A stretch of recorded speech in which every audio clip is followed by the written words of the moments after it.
ذہین بننے کے لیے نیورو سائنس کی کچھ ترتیبیں کیا ہیں، آئیے جانتے ہیں۔ لیکن اس سے پہلے اگر آپ ہمارے چینل پر نئے ہیں تو برائے مہربانی سبسکرائب کریں۔ آئیے جانتے ہیں۔ 20 منٹ براہ راست سورج کی روشنی حاصل کریں۔ یہ آپ کے ذہن کو پرسکون رکھ کر آپ کو موڈ کے بدلاؤ اور پریشانی سے بچا سکتا ہے۔ ورزش دماغی افعال کو بڑھاتی ہے۔ کوئی بھی آسان چیز جو آپ کے دل کی دھڑکن کو ہفتے میں 3 سے 4 بار بڑھاتی ہے۔ بے معنی سرگرمیاں بند کریں، جیسے انٹرنیٹ بے مقصد استعمال کرنا اور گھنٹوں ٹی وی شو دیکھنے کے بجائے آرام کرنے کے بہترین طریقے تلاش کریں۔ اپنے جذبات پر قابو رکھیں، انہیں زبردستی باہر نہ نکالیں۔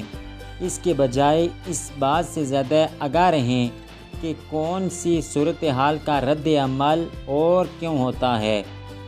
7 سے 8 گھنٹے کی نیند آپ کو چوکنا رکھتی ہے۔ بہت زیادہ یا بہت کم سونے کے منفی نتائج ہیں۔ کچھ نیا سیکھیں۔ کسی زبان سے لے کر کتاب پڑھنے تک کوئی بھی چیز دماغ کو تیز تر بنانے کے لیے دوبارہ متحرک کرے گی۔ آئی ہوپ یہ ویڈیو آپ کو پسند آئی ہوگی۔ نیکسٹ ویڈیو کے لیے ہمارا channel BM Urdu information subscribe کریں۔ ملتے ہیں نیکسٹ ویڈیو میں، تب تک کے لیے اللہ حافظ۔